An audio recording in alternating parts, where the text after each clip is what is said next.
Hello friends, welcome to Himalaya education scope. Friends, आज हम यहाँ पे अध्ययन करेंगे हिंदी व्याकरण से संबंधित महत्वपूर्ण एमसीक्यू प्रश्नोत्तरी का। और ये जो एमसीक्यू प्रश्नोत्तरी है फ्रेंड्स, ये आपका वर्णमाला से संबंधित है। वर्णमाला चैप्टर में जितने भी यहाँ पे क्वेश्चन बनते हैं वो सभी मैं यहाँ पे लेके आया हूँ। इससे पहले मैंने जो है 110 क्वेश्चन इसके करा दिए हैं और वन लाइनर क्वेश्चन हमने इसके करे।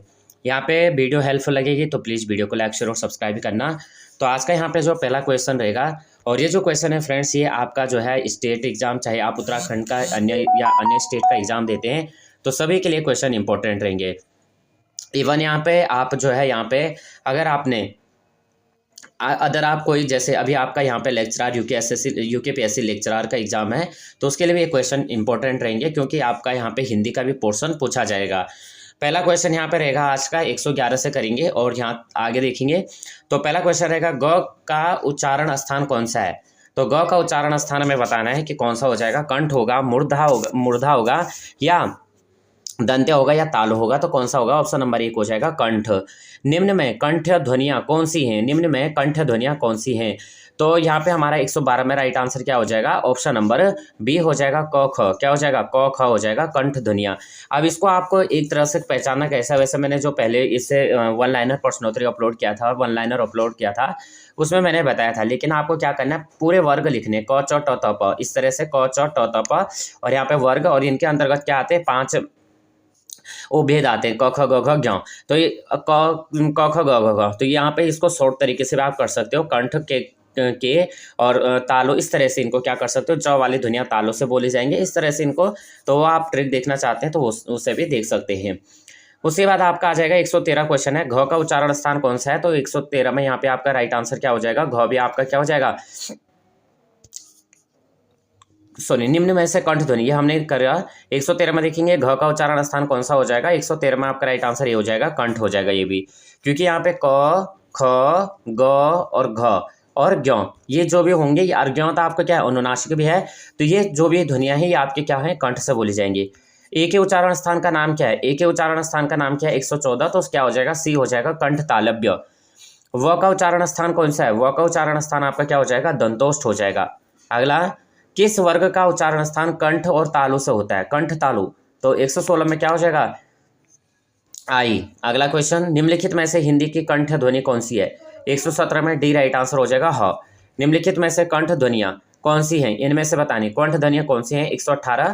तो ये आपका सी राइट आंसर हो जाएगा, क ख हमने ऊपर भी देखा था। कंठोष्ठ ध्वनि का उदाहरण है 119, तो बी हो जाएगा ओ। निम्न में से औष्ठ्य वर्ण कौन सा है? 120 देखेंगे तो सी राइट आंसर हो जाएगा ओ। दंतोष्ठ ध्वनि कौन सी है? 121 देखेंगे तो बी राइट आंसर हो जाएगा व। 122 है, निम्न में से कौन सी ध्वनि औष्ठ्य नहीं है? 122, तो सी राइट आंसर हो जाएगा त। 123 करेंगे, इनमें से आ का उच्चारण स्थान कौन सा है? 123, तो सी राइट आंसर हो जाएगा, कंठ ओष्ठ। 124, ओ और आव किस प्रकार के वर्ण है? 124 में देखेंगे तो सी हो जाएगा, कंठोष्ठ। कौन वर्ण और औष्ठ्य नहीं है? 125, क्या हो जाएगा? नहीं है पूछा गया है, आप पूछा गया है, ऑप्शन नंबर आ हो जाएगा। हिंदी की ब ध्वनि है, हिंदी की ब ध्वनि है 126, ए राइट आंसर हो जाएगा, औष्ठ्य ध्वनि। हिंदी की म ध्वनि है 127, क्या हो जाएगा? ए हो जाएगा, औष्ठ्य ध्वनि। उच्चारण की दृष्टि से व ध्वनि है 128, ए हो जाएगा, दंतोष्ठ। स किस प्रकार का वर्ण है? 129 में क्या हो जाएगा? ए हो जाएगा, मूर्धन्य। प ध्वनि का उच्चारण स्थान क्या है? 130, ए हो जाएगा, औष्ठ्य। निम्नलिखित में से औष्ठ ध्वनि नहीं है 131, च में। अगला क्वेश्चन, निम्न में से घोष वर्ण कौन सा है? तो घोष वर्ण कौन सा है? 132, बी राइट आंसर हो जाएगा, ज। सघोष वर्ण कौन से हैं? तो यहाँ पे सघोष हो गया, अघोष हो गया, और इस तरह से वर्ण यहाँ पे पूछे जाते हैं। 133 का आपका डी हो जाएगा, ब। जिन वर्णों का उच्चारण करते समय केवल श्वास का प्रयोग किया जाए उन वर्णों को कहते हैं। 134, बी राइट आंसर होगा, अघोष। निम्न में से सौर से र व ल वर्ण कहलाते हैं। 135 का बी राइट आंसर हो जाएगा, दंत मूल या वर्तस्य। तो यहाँ पे फ्रेंड्स, किसी भी तरह से अगर आयोग क्वेश्चन पूछेगा, इन सभी क्वेश्चन को हमने यहाँ पे किया। यहाँ पे क्योंकि आयोग जो क्वेश्चन है वर्णमाला से कम आपको जो क्वेश्चन मिलेंगे 300 प्लस क्वेश्चन मिलेंगे। तो आयोग कहीं से भी क्वेश्चन पूछेगा तो आपका कोई भी आंसर गलत नहीं जाएगा। तीनों श और ह, यानी जो हमारे क्या होते हैं, ऊष्म व्यंजन होते हैं, तो वो आपका जो है किस व्यंजन कहलाते हैं? तो क्या हो जाएगा, श श श ह, इनमें क्या आती है एकदम जो कंपन होता है वो क्या हो जाता है, गर्म कंपन होता है। तो यहाँ पे 136 का हमारा राइट आंसर क्या हो जाएगा, सी हो जाएगा, ऊष्म संघर्षी व्यंजन। निम्नलिखित में अघोष वर्ण कौन सा है, यहाँ पे 137 ए राइट आंसर हो जाएगा श। कौन वर्ण घोष नहीं है, इनमें से 138 तो त हो जाएगा। कौन वर्ण घोष नहीं है, यहाँ पे क्या हो जाएगा, कौन वर्ण घोष नहीं है 139, तो ए राइट आंसर हो जाएगा त। निम्न में से कौन सा व्यंजन स्पर्श संघर्षी है 140, तो यहाँ पे क्या हो जाएगा, डी हो जाएगा ज। अघोष वर्ण कौन सा है 141, तो ए राइट आंसर हो जाएगा स। हिंदी की स्पर्श घोष या महाप्राण औष्ठ व्यंजन ध्वनि है 142, तो बी राइट आंसर हो जाएगा भ। निम्न में से दंत्य ध्वनि है 143, तो डी राइट आंसर हो जाएगा त। स ध्वनि का उच्चारण स्थान है 144, ए राइट आंसर हो जाएगा तालव्य।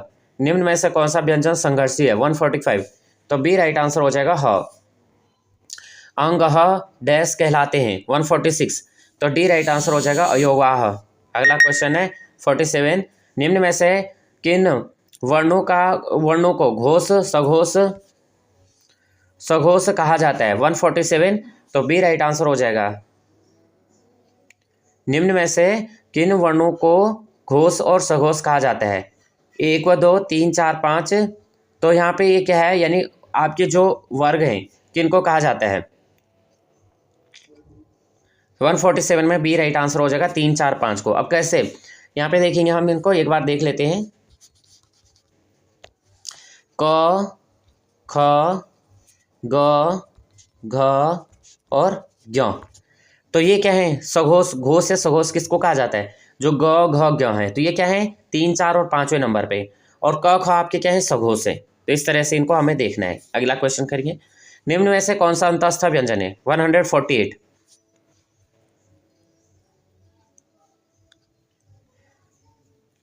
तो 148 का क्या हो जाएगा, डी राइट आंसर हो जाएगा प। तीनों सौ डैश के अंतर्गत आते हैं, तीनों सौ डैश के अंतर्गत आते हैं, किसके अंतर्गत आते हैं 149, क्या ऊष्म व्यंजन, और इसमें ह भी आता है ह। निम्नलिखित ध्वनियों में कौन सुमेलित है 150, 150 में आपका राइट आंसर क्या हो जाएगा, डी हो जाएगा श ऊष्म। इसमें से ऊष्म व्यंजन नहीं है, इसमें से ऊष्म व्यंजन नहीं है 151, तो ल हो जाएगा। उच्चारण की दृष्टि से श श श व्यंजन किस प्रकार के वर्ण हैं, तो ये काफी बार रिपीट हो रहे हैं, ऊष्म व्यंजन। इनमें से कौन सा युग्म अघोष ध्वनि है 153, प फ।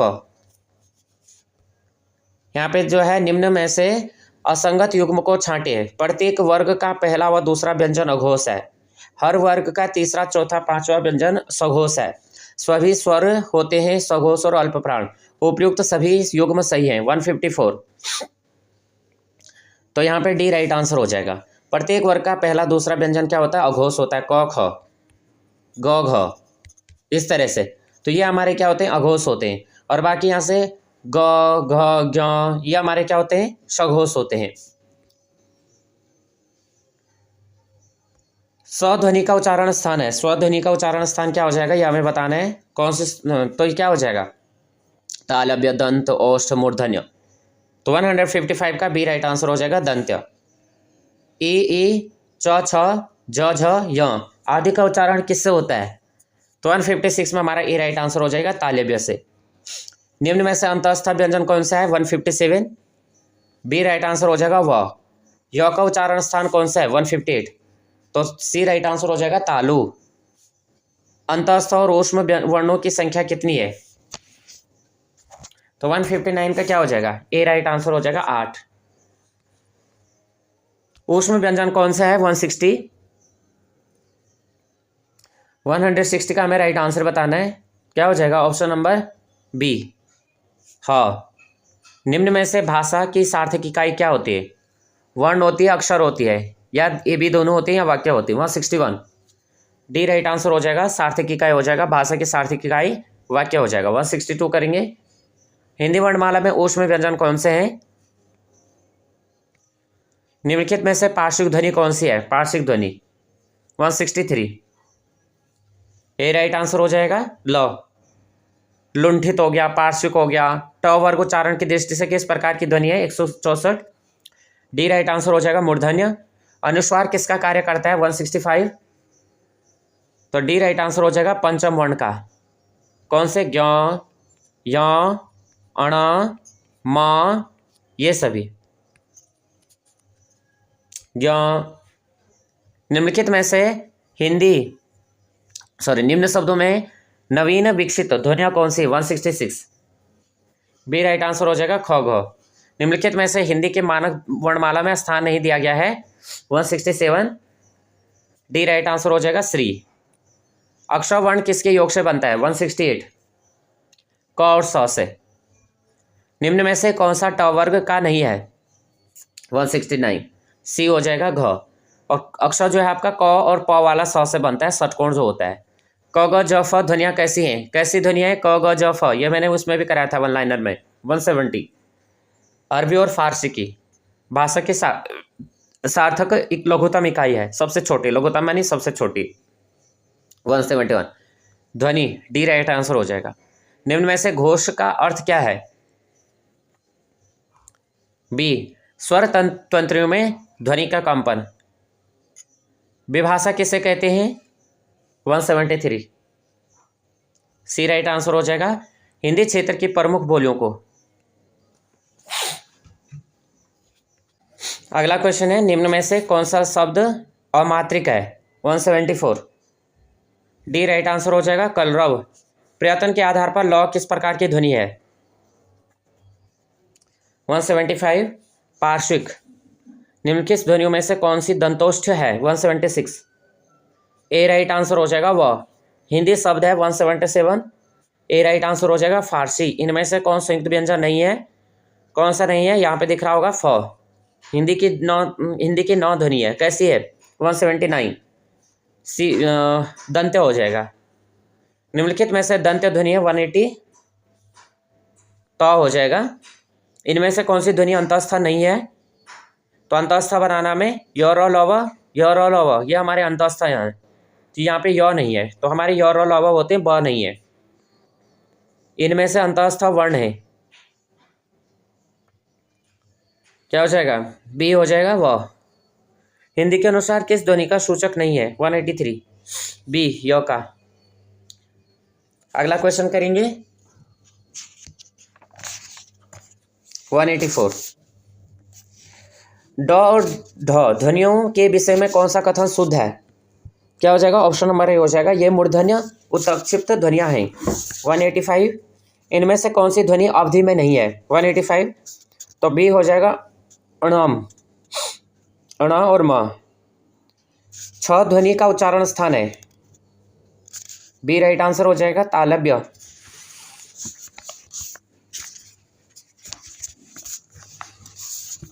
वन 187। निम्नलिखित में से कौन तालव्य ध्वनि है? बी राइट आंसर हो जाएगा च। निम्नलिखित को कौन द्विगुण व्यंजन है? 188। डी हो जाएगा ड ढ। लिखित भाषा में विचारों को कैसे व्यक्त करते हैं? 189। ए राइट आंसर हो जाएगा लिखकर। द ध्वनि का उच्चारण स्थान के आधार पर होता है 190। ए राइट आंसर हो जाएगा दंत्य। उच्चारण स्थान के आधार पर य व्यंजन है 191। तो डी राइट आंसर हो जाएगा तालव्य। किन स्वरों के उच्चारण में मुख द्वारा आधा बंद रहता है? 192। तो डी हो जाएगा अर्ध समृत। अनुनासिक व्यंजन कौन से होते हैं?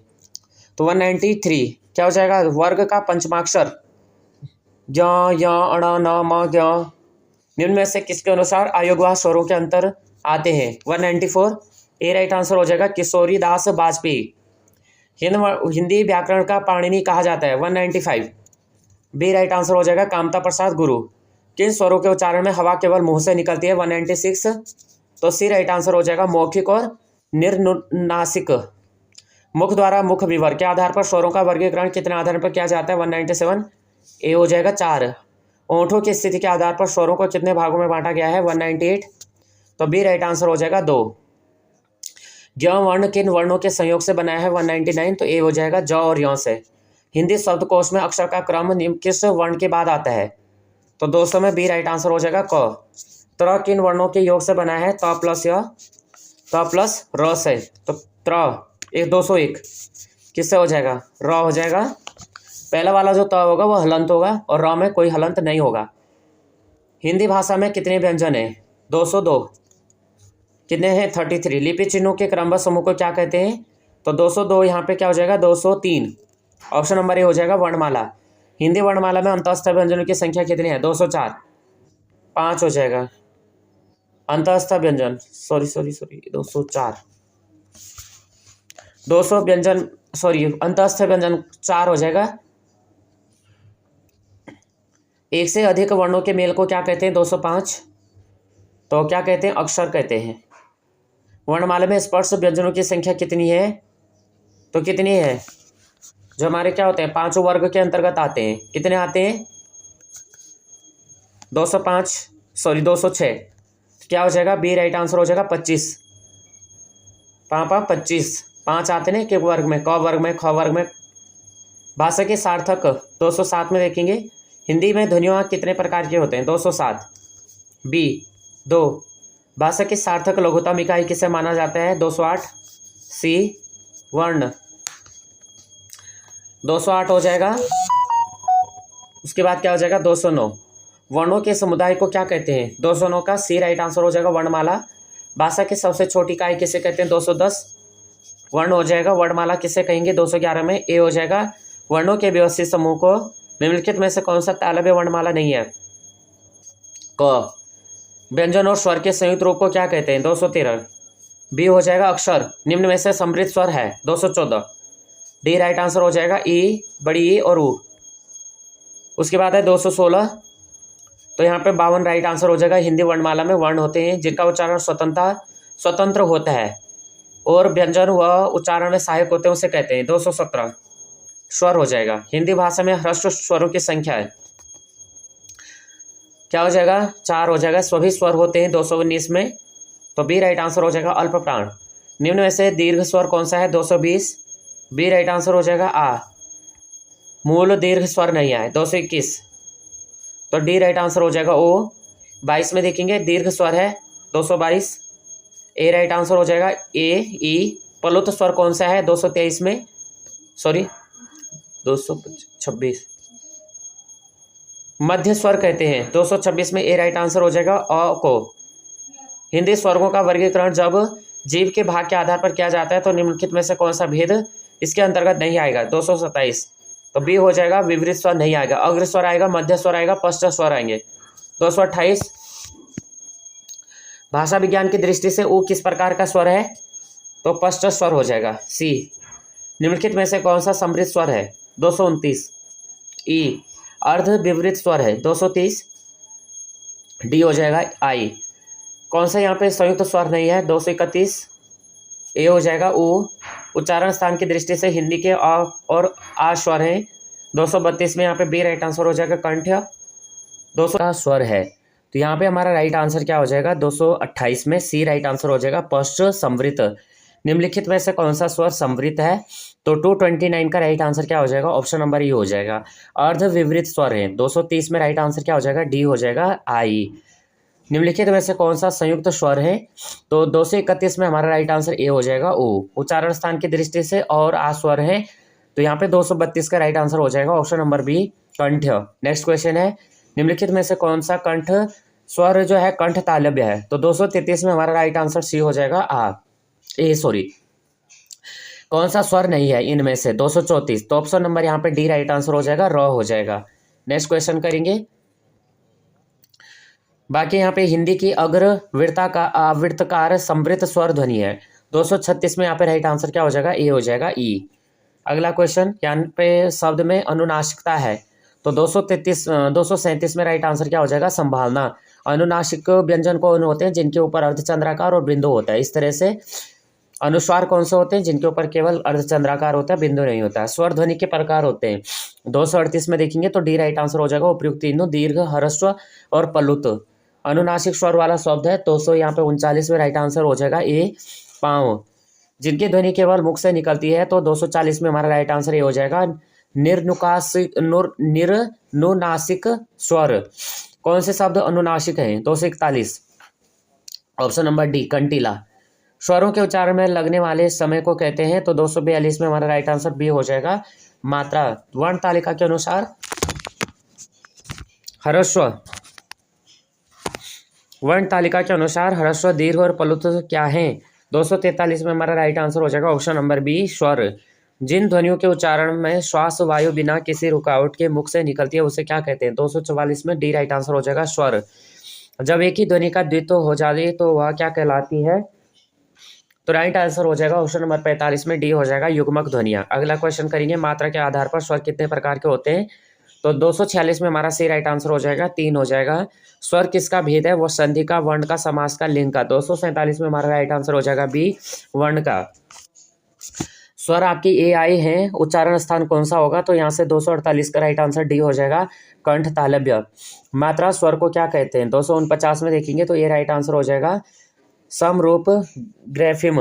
अगला क्वेश्चन, आई के उच्चारण स्थान का नाम क्या है? तो 250 में राइट आंसर ए हो जाएगा, कंठ तालव्य।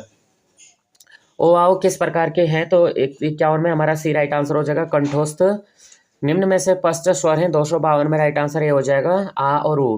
किस वर्ण का उच्चारण स्थान कंठ ताल है? 253 सी हो जाएगा, आई। और घ का उच्चारण स्थान 254 में, तो यहाँ पे सी राइट आंसर हो जाएगा, कंठ। निम्न में से कंठ वर्ण कौन सा है? 255 देखेंगे तो ए राइट आंसर हो जाएगा, आ। य का उच्चारण स्थान कौन सा है? तो यहाँ पे हो जाएगा 256, ए हो जाएगा, तालु। कंठ वर्ण कौन सा है? 257 देखेंगे, डी राइट आंसर हो जाएगा, आ हो जाएगा, ह हो गया और विसर्ग हो गया। उच्चारण स्थान के आधार पर यह व्यंजन है, तो आपका यहाँ पे 258 का राइट आंसर सी हो जाएगा, तालव्य। निम्नलिखित में से कंठ ध्वनियाँ कौन सी हैं? 259 बी राइट आंसर हो जाएगा, क ख। किस व्यंजन का उच्चारण स्थान तालव्य है? 260 के यहाँ पे ए राइट आंसर हो जाएगा, झ। यहाँ पे कंठ ध्वनि कौन से है? 61 में राइट आंसर ए हो जाएगा, ह। च छ ज झ य क्या है? तो हमने यहाँ पे अभी पहले भी देखा था, यहाँ पे 262 में राइट आंसर डी हो जाएगा, तालु से। च छ ज झ य ये क्या है? तालु से है। अगला क्वेश्चन करेंगे, ई च छ ज झ य आदि का उच्चारण क्या है? तो 263 में राइट आंसर हो जाएगा, डी तालव्य से। अगला, निम्नलिखित व्यंजनों में से कौन सा व्यंजन उच्चारण तालु से होता है? 264, तो यहाँ पे बी राइट आंसर हो जाएगा, छ। अगला क्वेश्चन है 65 में देखेंगे, निम्नलिखित अघोष अल्प प्राण ध्वनि कौन सी है? 265 में राइट आंसर ये हो जाएगा, क और त। कौन सा व्यंजन असंघर्षी है? 266 में राइट आंसर क्या हो जाएगा? डी हो जाएगा, ह। निम्नलिखित में से कौन सा वर्ण सघोष महाप्राण व्यंजन है? 267 में सी राइट आंसर हो जाएगा, झ। उसके बाद 268 में देखेंगे, स्पर्श व्यंजन का समूह कौन सा है? तो 268 में राइट आंसर ये हो जाएगा, क च प त। अगला क्वेश्चन देखेंगे यहाँ पे, और बाकी यहाँ पे क च ट त प क्या आता है? क च ट त प, लेकिन यहाँ पे क्या नहीं है? ट नहीं है। अगला क्वेश्चन, निम्न में से कौन सा वर्ण अघोष है? 269 सी राइट आंसर हो जाएगा, च। तालव्य ध्वनि कौन सी है? 270। च का उच्चारण स्थान कौन सा है? 271, ये राइट आंसर हो जाएगा, तालु। बाकी रिपीट है इस तरह से। हिंदी की मूर्धन्य ध्वनियाँ कौन सी है? 277 देखेंगे, तो यहाँ पे कितना हो जाएगा? हमारा राइट आंसर हो जाएगा ऑप्शन नंबर, अब यहाँ पे जो है आपके कुछ 277 में राइट आंसर डी हो जाएगा, ट ठ ड ढ। उच्चारण के स्थान दृष्टि से कौन सा विकल्प शुद्ध है? 278 बी हो जाएगा, स दंत्य। इस तरह से दंत्य ध्वनियाँ, जो इंपॉर्टेंट क्वेश्चन है हम इन्हीं को करेंगे। दांतों पर जीभ लगाने से होता है, उसे क्या कहते हैं? 281 का यहाँ पे ए राइट आंसर हो जाएगा, दंत्य। थ किस स्वर के अंतर्गत आता है? 282 डी हो जाएगा, दंत्य। उसके बाद देखेंगे प फ ब भ म, ये कौन से व्यंजन है? 287 ए राइट आंसर हो जाएगा, औष्ठ्य। उसके बाद यहाँ पे बाकी यहाँ पे जो है इनको आप देख सकते हैं, जिह्वा के आधार पे जो है स्वर के कितने प्रकार होते हैं? 294, तो यहाँ पे हमारा राइट आंसर सी हो जाएगा, 3। उसके बाद यहाँ पे आगे देखेंगे, हिंदी वर्णमाला में अंतस्थ व्यंजन हो गया, सही कथन का चुनाव कीजिए, ये भी हमने देख लिया था। तो यहाँ पे 301 में हमारा राइट आंसर डी हो जाएगा, य और व ध्वनियाँ अर्धस्वर कहलाती हैं। उसके बाद है वर्ण स्पर्श व्यंजन नहीं है इसके बाद हिंदी वर्णमाला में। और यहाँ पे उच्चारण की दृष्टि से बाकी यहाँ पे जो 312 नासिक व्यंजन, यहाँ पे नासिक व्यंजन एक बार आप देख लीजिएगा, नासिक व्यंजन कौन कौन से होते हैं 312 में देखेंगे, तो ऑप्शन नंबर हमारा बी राइट आंसर हो जाएगा, ज य अण न म। उसके बाद आ जाएंगे ऊष्म व्यंजन, तो हमने देखे थे गुच्छ व्यंजन, व्यंजन गुच्छ वाला शब्द है, तो यहाँ पे 315 में हमारा ए राइट आंसर हो जाएगा, क्यारी। अगला क्वेश्चन देखेंगे, जब दो समान व्यंजन आपस में मिलते हैं 317, तो यहाँ पे डी राइट आंसर हो जाएगा, द्वित्व व्यंजन। जब दो समान व्यंजन, यानी जैसे हम यहाँ पे लिख सकते हैं, यहाँ पे हम लिखते हैं क्या? जैसे यहाँ पे क और ये क्या बना, तो ये बन गया क, आधा क और क, तो इस तरह से द्वित्व व्यंजन ये कहलाते हैं। नासिका व्यंजन नहीं है, इनमें से नासिका व्यंजन नहीं है, कौन सा नहीं है? 320 में हमारा ये राइट आंसर हो जाएगा। 321 में देखेंगे कि यहाँ से जौ किन से बनता है, तो जौ और यौ से बनता है। 322 में हमारा डी राइट आंसर हो जाएगा, य। और स्र एक संयुक्त है, किन दो वर्णों से मिलकर बनता है, तो 325 में हमारा सी राइट आंसर हो जाएगा, स और र से, श और र से प्लस र, तो इससे हमारा श्र बनता है। तो यहाँ पे फ्रेंड्स हमारे जो क्वेश्चन थे 325 क्वेश्चन कंप्लीट हुए। इसमें से अगर आप देखेंगे तो आपके जो है यहाँ पे हम देख सकते हैं 25 प्लस क्वेश्चन यहाँ पे रिपीट रहे होंगे। बाकी क्वेश्चन आपके यहाँ पे जो है एग्जाम से संबंधित हैं, और क्योंकि यहाँ पे फ्रेंड्स ये जो क्वेश्चन है ये आपके सभी एग्जाम के लिए इंपॉर्टेंट रहेंगे, चाहे आप स्टेट के एग्जाम देते हैं, आप चाहे सेंटर के एग्जाम देते हैं। दूसरा यहाँ पे क्वेश्चन अभी आपका जो है यहाँ पे, क्योंकि आयोग भी किस तरह से कहाँ से भी क्वेश्चन पूछेगा, क्योंकि हमने यहाँ पे सभी देखे, तो आप इनके आंसर दे सकते हैं। वीडियो हेल्पफुल लगे हो तो प्लीज़ वीडियो को लाइक शेयर और सब्सक्राइब करना। जय हिंद, जय भारत।